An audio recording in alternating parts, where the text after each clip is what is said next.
काफ़ी ज़्यादा लोगों को डार्क वेब के अंदर इंटरेस्ट होता है, तो जाके आप हमारा ये वाला वीडियो देख सकते हैं। इसमें ये पहला पार्ट था, या फिर कह सकते हैं पार्ट नंबर 0 था, जिसमें हमने सिर्फ और सिर्फ इंट्रोडक्शन दिया डार्क वेब के बारे में। छोटा सा वीडियो जाके देखिए। फिर आज का टॉपिक हमारा है टॉर ब्राउजर के ऊपर, और हम आपको पहले ही बता दें, इस वीडियो में हम आपको कुछ भी ऐसा उल्टा सीधा काम नहीं बताने वाले हैं जो कि डार्क वेब के अंदर आपको करना है या फिर कुछ भी करना है, कैसे एक्सेस करेंगे आप डार्क वेब को। बस हम ये वीडियो एक एजुकेशनल पर्पस के लिए बना रहे हैं, और अगर आपके साथ कुछ भी ऐसा होता है तो इसका जिम्मेदार ना तो यूट्यूब, ना हमारा चैनल, और ना मैं और हमारी टीम रहेगी। तो दोस्तों आइडिया देने वाले हैं टॉर ब्राउजर। देखिए टॉर ब्राउजर को क्यों यूज किया जाता है डार्क वेब के अंदर, और डार्क वेब के अंदर एक्सेस करने के लिए टॉर ब्राउजर को क्यों यूज किया जाता है, इसका आंसर आज के वीडियो में आपको मिलने वाला है। ज़्यादा टेक्निकली नहीं जाएंगे, पर इतना जाएंगे कि हाँ आपका ये पर्पस सॉल्व हो जाएगा यहाँ तक का आने का। First of all, Tor browser क्या है?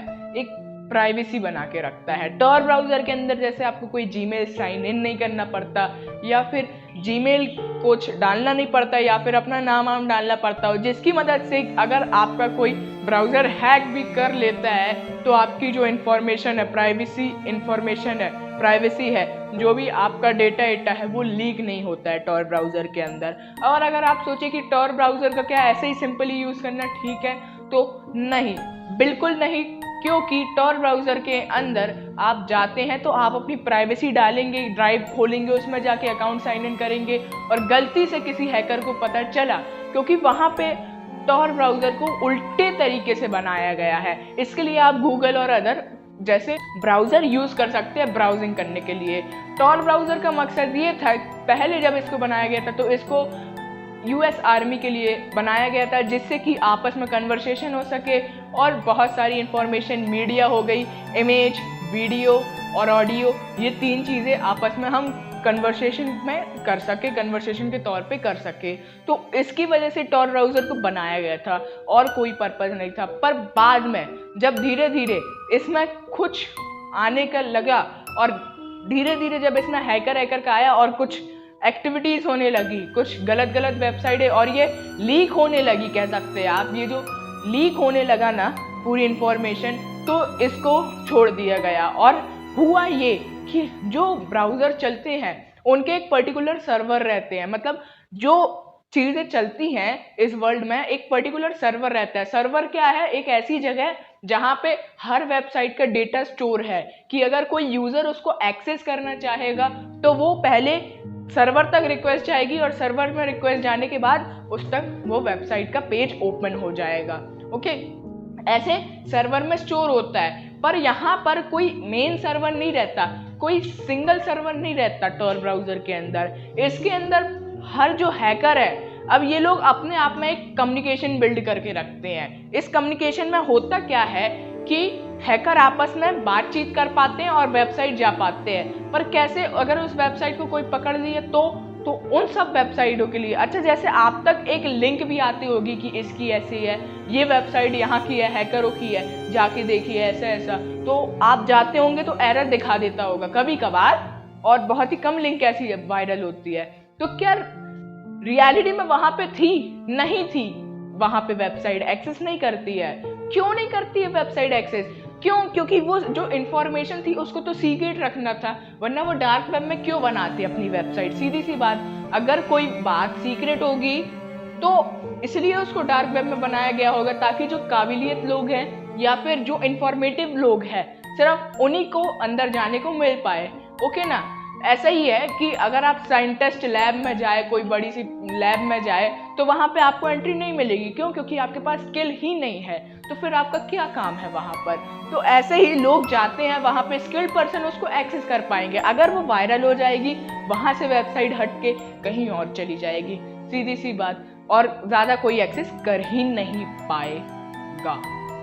तो ऐसे ही अब बताते हैं कि कैसे वो सर्वर बिल्ड होते हैं। वहां पर होता क्या है, जैसे किसी बंदे ने HTTPS या फिर कह सकते हैं आप हैशटैग नहीं, HTML लिखकर, HTML वेबसाइट की एक प्रोग्रामिंग लैंग्वेज होती है, HTML लिखकर एक वेबसाइट बनाई, और वो वेबसाइट बनाने के बाद क्या किया उसने कि अब उसको पब्लिक कर दिया, पब्लिश कर दिया, और उसकी मदद से अब लोग उसके अंदर आ पा रहे हैं। पर वो कोई जगह पे जाके स्टोर नहीं होगी, वो उसके सिस्टम पे ही स्टोर होगी। पर जब कोई बंदा उसमें एक्सेस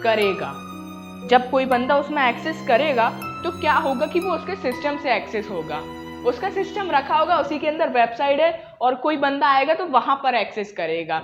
कोई मेन सर्वर में जाके वो एक्सेस नहीं होगा। और मान के चलिए उसका सिस्टम बंद हो जाएगा तो वेबसाइट भी बंद हो जाएगी। क्यों? क्योंकि जब रिसोर्स ही नहीं मिल रहा, तो फिर बताओ कि अगर आपको सोना ही नहीं मिलेगा तो आप सोने की चूड़ी कंगन बना पाओगे क्या? नहीं। क्यों नहीं बना पाओगे? क्योंकि रिसोर्स ही अवेलेबल नहीं है। तो क्या कर सकते हैं? तो ऐसे ही उसके पास रिसोर्स था, उसने अवेलेबल करवाया, पर जब वो बंद हो गया तो फिर बाद में उसकी वेबसाइट बंद हो जाएगी। ऐसे ये सर्वर आपस में बिल्ड करते हैं, और ऐसे ही कोई वेबसाइट बनती है। तो कोई वेबसाइट जैसे रेड रूम हो गई, और अलग अलग वेबसाइटें हो गई जहाँ पे बुकिंग वुकिंग होती है, तो सिल्क रोड हो गई। तो ये सारी जो वेबसाइटें हैं, ये वेबसाइटें आखिरकार कहाँ पे रहती है? ये जिस बंदे ने उनको बनाया है वहां पे रहती है। तो फिर ये 24/7 कैसे अवेलेबल रहती है? कोई सिस्टम इतने समय तक चलती रहता है? ऐसे नहीं होता है। 4-5 लोगों की टीम बन जाती है, कुछ घंटे तू चला, कुछ घंटे तू चला, कुछ घंटे मैं चलाऊंगा, कुछ घंटे वो चलाएगा, और फिर बाद में कुछ घंटे वो चलाएगा। ऐसे ये टाइमिंग बाय टाइमिंग करते रहते हैं। तो ऐसे इनकी वेबसाइट चलती है। और फिर बाद में टॉर ब्राउजर का यूज इसलिए होता है, टॉर ब्राउजर जो है, अब उसकी कुछ ऐसी एक्सेस प्रॉपर्टी कह सकते हैं आपकी, एडवांटेज है उसके, कि आपको मान के चलिए कोई हैकर पकड़ता है तो आप तब भी बच जाओगे। टॉर ब्राउजर का कैसा लोगो रहता है? प्याज टाइप का रहता है ना। उस प्याज के अंदर आप देख पाते हैं, उस अनियन के अंदर वो लेयर रहती है। जैसे कि टॉर ब्राउजर में कोई भी वेबसाइट रहती है तो उसको एक्सेस करने के लिए आखिरी में जैसे .com, .org, .gov या फिर .in लगता है, वैसे ही वहाँ पे .onion लगता है, tor.onion।